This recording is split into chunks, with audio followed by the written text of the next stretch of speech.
Salut à tous, heureux de vous retrouver sur Direct Course, votre émission quotidienne sur canalturf.com. On se retrouve pour ce programme de mercredi, direction l'hippodrome de Lyon-Paris pour le tiercé quarté quinté plus. Un événement consacré uniquement aux trotteurs. Sachez également que ce programme de Lyon-Paris sera de qualité, avec entre autres le Grand Prix du Centre-Est. Nous avons au départ des chevaux de la trempe de Querty, donc un rendez-vous à ne pas manquer pour ce plateau de qualité. La Réunion 2, quant à elle, se déroulera sur l'hippodrome d'Anguin, réunion 3 également sur l'hippodrome de Lisieux, réunion sur laquelle j'aurai quelques informations intéressantes à vous transmettre pour ce programme réservé aux trotteurs. On revient sur le Quintet Plus, le prix du Niçois, départ prévu 13h35 pour cette course ayant réuni 14 compétiteurs âgés de 7 à 10 ans, des chevaux que l'on connaît bien en pareille société.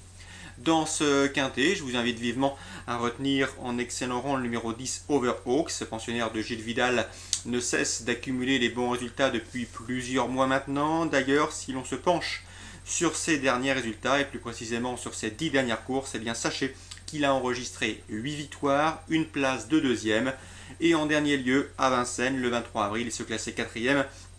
Donc un cheval irréprochable au cours de ses 10 dernières sorties. 8 victoires, une place de deuxième, une quatrième place à Vincennes. Bref, il va falloir compter sérieusement avec lui. Il sera déféré des 4 pieds comme lors de toutes ses dernières prestations. Un cheval dur à l'effort qui est capable de venir s'installer en tête et de durcir l'épreuve. Un cheval qui peut aller très loin vu l'opposition. Ensuite, on fera également très attention au numéro 14, Printemps de Gaïa, sans doute le cheval de classe du lot. C'est Jacques Bondin, son entraîneur, qui se mettra au sulky, comme en dernier lieu lors de sa récente place obtenue sur l'hippodrome de Chartres, un cheval qui possède également un gros potentiel. Il a contre lui de découvrir l'hippodrome de Lyon-Paris, mais ce potentiel ne souffre d'aucune contestation. À mon avis, c'est la bonne base pour le quintet, sauf incident, sa place est dans les 5 premiers. Nul doute que Jacques Baudin va sans doute s'efforcer de ménager son cheval et de faire que les derniers 1000 et tracer une bonne ligne droite. Un cheval qui, à ce petit jeu-là, est capable sans problème de revenir dans le quintet gagnant. Donc le 14, Printemps de Gaïa, c'est vrai qu'il peut s'imposer, il en a les moyens, mais à mon avis, Jacques Baudin va surtout s'efforcer de lui faire tracer un bon effort final. Et dans ces conditions, mieux vaut l'envisager comme une base pour le quintet, ce numéro 14, Printemps de Gaïa. Le 10 et le 14, deux bases a priori fiables pour votre quartet quintet. Ensuite, il s'agira surtout d'une histoire de rachat. Rachat pour le numéro 7, Olga, qui reste certes sur plusieurs échecs, mais attention, elle sera ici déférée des 4 pieds pour ce bel engagement au premier poteau. Didier Brouillet, qui entraîne dans l'ouest du pays, effectue un long déplacement, ce n'est pas à des fins touristiques, méfiance, méfiance.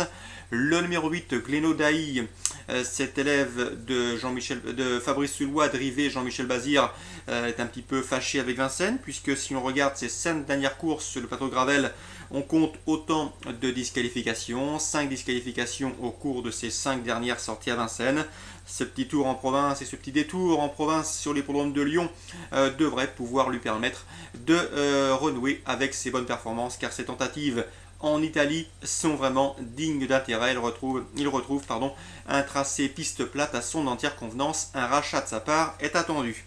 Même topo pour le numéro 13, à savoir O'Clock des Salines. C'est vrai qu'elle n'a pas été en mesure de se mettre en évidence lors de ses 3 premières prestations de l'année 2010. Cela dit, elle est déférée les 4 pieds. Les frères Piton sont loin d'être négatifs avec cette jument confirmée en pareille société. Je pense qu'elle aussi a un excellent rôle à tenir dans cette épreuve. Donc on se résume, le 10, le 14, de base pour votre quintet. À vous de les placer au rang de votre choix sur votre ticket. Ensuite on rachète le 7 Olga, on rachète surtout le 8 Gléno Dailly avec Jean-Michel Bazir aux manettes. Et le numéro 13, à savoir O'Clock des Salines, très chuchoté avant le départ de cet événement. Bien évidemment, petit mot sur le numéro 1, Ouragan de Bussy. Ce pensionnaire du Suisse Marc-André Beauvais accumule les bons résultats, certes à un niveau inférieur. Il tente ici l'aventure à l'échelon supérieur, drivé Jos Verbeek, un cheval en forme. Pourquoi pas une belle place si vous êtes amateur de combinaisons plus élargies. 10, 14, ensuite le 13, le 8 et le 7. Et pourquoi pas le numéro 1 en cas de non partant ou pour une combinaison plus large. Petit mot sur la Réunion 2 à Enghien, tout ça pour vous dire que dans la 6e, nous retrouvons le 603 Nokara et le 605, à savoir Catelli. Ces deux concurrents se sont affrontés et se sont classés respectivement deuxième et premier d'une épreuve de même facture sur cette même piste. Nokara retrouve Catelli, le 3 retrouve Catelli le 5 avec un avantage au poids. Une revanche est possible. Donc avis aux amateurs de jumelés et de couplets, 603-605 en Réunion 2 à Enghien.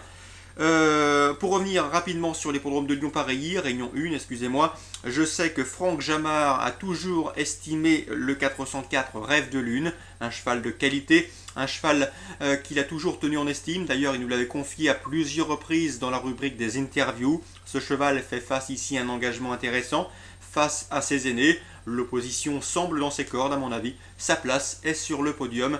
Lui qui connaît parfaitement bien cette piste de Lyon-Pareilly. Le 404 Rêve de Lune en Réunion 1 sur l'hippodrome de Lyon-Pareilly. Franck Jamard le tient en estime. On termine par la Réunion 3 consacrée aux trotteurs sur l'hippodrome de Lisieux. Sachez eh bien, que j'ai pu m'entretenir notamment avec l'entourage du 303, Toardo Demi. L'interview est d'ailleurs disponible dans la rubrique Canal Turf Radio, rubrique des interviews, vous en avez l'habitude maintenant. Eh bien, ce 303 Toardo Demi est annoncé en retard de gain par son mentor. Il est annoncé également proche d'un succès. Bref, lui qui n'est pas cité par la presse partira probablement à une cote d'outsider. Et pourquoi pas vous satisfaire ce 303 Toardo Demi pour une place parmi les 3 premiers. Et ce, à une cote spéculative. Dans cette épreuve, j'ai pu voir la victoire du 301 Trèfle GD lors sa dernière victoire sur l'hippodrome de Mélénumène. Elle a été acquise avec un réel brio, avec une grande aisance. Et ce 301 Trèfle GD n'a sûrement pas les gains en rapport avec son potentiel. Donc méfiance avec ce 301 Trèfle GD, un cheval s'il répète sa dernière victoire à Médumène, qui devrait donner pas mal de fil à retordre à ses adversaires du jour. Dans cette épreuve 303, Toardo Demi, quant à lui, est capable de venir pimenter les rapports. Voilà pour les différentes informations que nous avions à vous transmettre dans cette émission Direct Course pour ce mercredi. Je vous souhaite de très bons jeux à tous, une bonne journée, et on se donne désormais rendez-vous demain pour une nouvelle émission.